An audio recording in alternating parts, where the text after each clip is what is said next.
Hello and welcome! In this video, I'll be having another attempt at starting this Detroit Diesel 353. I think it'll actually start this time.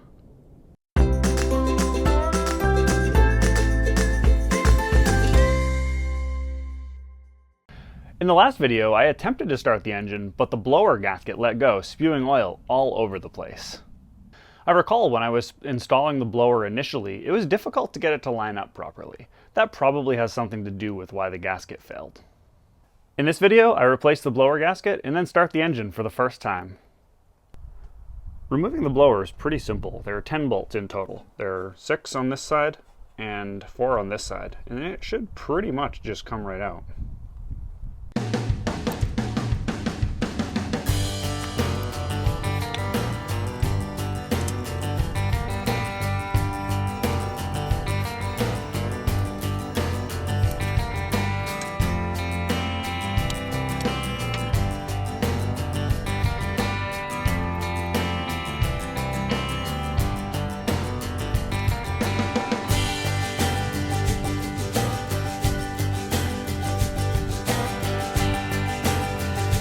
Alright, so I got all the bolts loose. Let's see if I can get this thing out. It's gonna have to, so the gears, it's gear driven, and the gears are back here, so it has a slide forwards. Let's see. See what happens.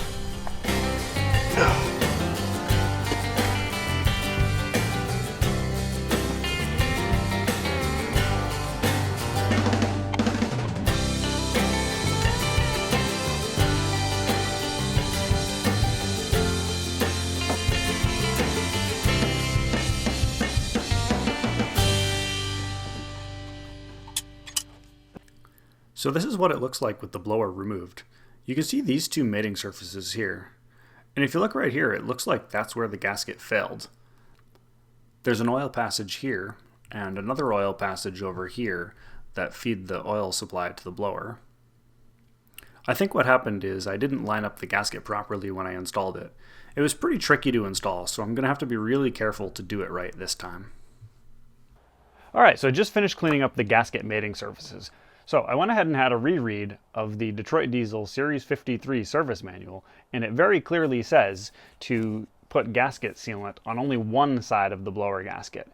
Now when I initially installed the blower, I had used sealant on both sides of it in my infinite wisdom, and it's become pretty clear to me that that's actually what caused the blower gasket to not line up properly. So in fact, the blower gasket itself didn't fail. It was me that failed. So my takeaway is read the service manual and follow what it says, because it's usually right.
Alright, so the airbox is all reinstalled. It was a little tricky to get it lined up, but I'm pretty confident that I did install it correctly, so I'd say it went pretty well. So last time I tried to start the engine, I noticed that this fuel tube right here was leaking. I may have over-tightened the flared ending here, which could have caused it to crack and then leak. And then once you do that, there's no way to fix it. Tightening it more won't help. So when I ordered the new gasket set, I went and ordered a couple more fuel tubes just in case. So I'm going to replace that now. Oh. What? It was loose. What happened?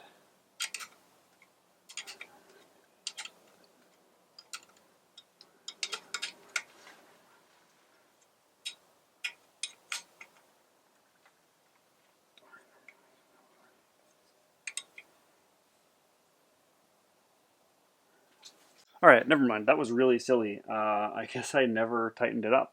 Maybe it was hand tight, but I forgot to tighten it when I reassembled the head. So I guess I probably don't need these new fuel tubes.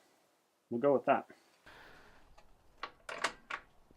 All right, so I just topped it off with oil. After a filter change, it looks like it takes about 3.5 gallons of oil.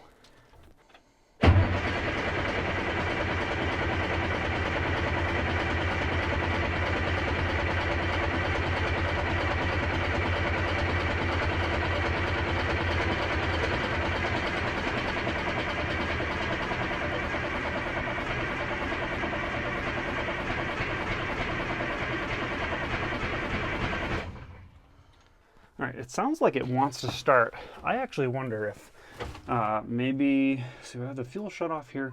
I actually wonder if maybe the governor is not letting it get any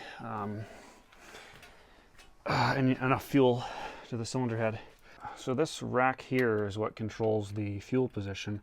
So I think this is no fuel, and I think this is fuel. Let's try that. Oh, there it goes. All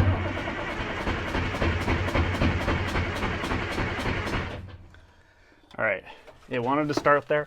I think it's not getting enough fuel. Ooh.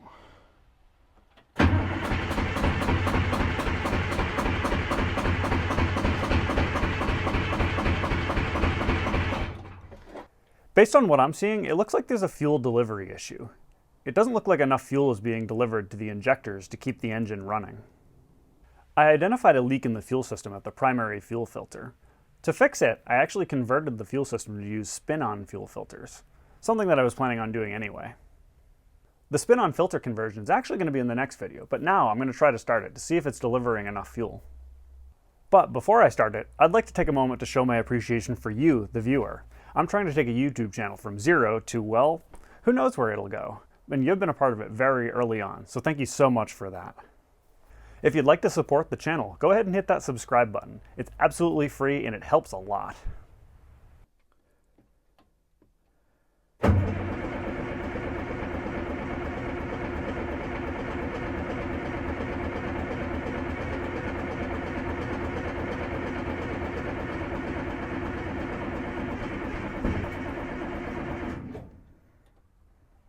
All right, it looks like it's actually wanting to start a little bit. Let's give it another go. There's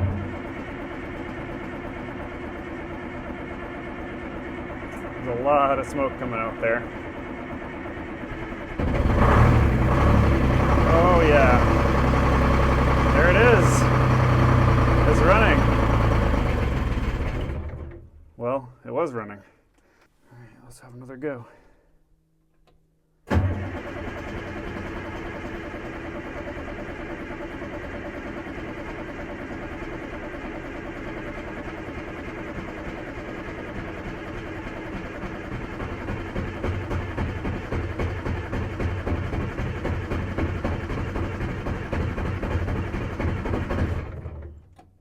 It's really close.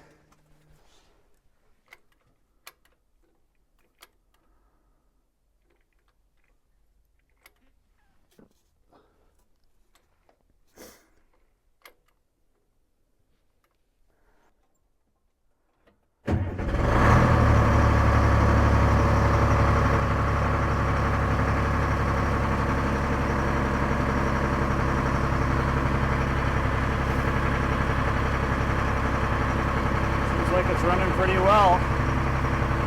We've got plenty of oil pressure. Still nothing on the RPM gauge, although the hour meter is working.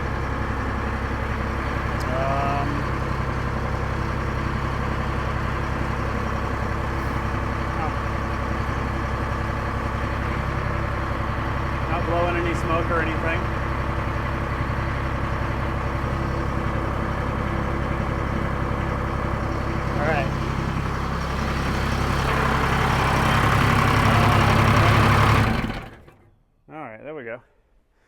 Really all it was the position of the fuel rail, I think. I just had to move it the tiniest little bit this way to shut it off. This is where it was. I moved a little bit and it shut off. This would be full throttle. This is about idle then. And then that shuts it off. Oh, let's just see if it'll start like this one more time. I don't want to run it for too long though, because I haven't added coolant yet. Yep.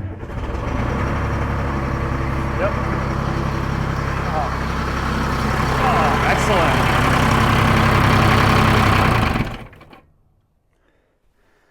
Excellent. Well, I'd call that a success. Well, I'm super excited to see that it runs, and it seems to run pretty well. When you're reassembling an engine like this, you have to do every little thing just right, and if you mess it up, the engine could blow up. You could cause some really serious damage. So a weight has been lifted off my shoulders to see that it runs well. Coming up, I have to add some coolant. I have to hook up the hydraulics. It's got a front and a rear hydraulic pump. Then I can test out the hydraulics, see if they work, see if I can lift the loader frame up by itself and lift the backhoe itself up off the ground. And then once I do that, I can try driving it. So that's coming up really soon. Luckily, the weather forecast is actually really good for the next week or so. So hopefully I'll have another video out soon and I'll get to that. If you like the video, give it a thumbs up. Thank you for watching.